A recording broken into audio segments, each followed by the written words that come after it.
26-cı tapşırıq eyni materialdan hazırlanmış və radiusları verilmiş kürələr toqquşur. Toqquşma zamanı hər hansı bir anda birinci kürənin aldığı təcil A1A-ya, ikinci kürənin aldığı təcil nəyə bərabər olunduğu istənilir.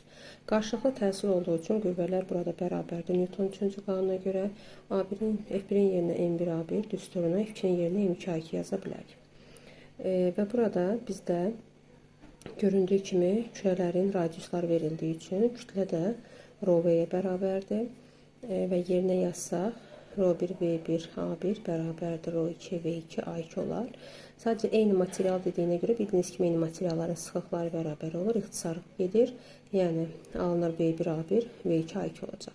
Və kürənin həcm düsturu da 3/4 pi r-in kubuna bərabərdir və yerinə yazsaq 3/4 pi R1-in kubu A1 bərabərdir 3/4 pi R2-nin kubu A2.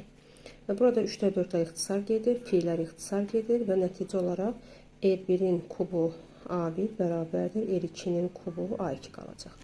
Və R1-imiz R-dir, olacaq R kubu, A1-imiz A-ya bərabərdir, olacaq A, bərabərdir.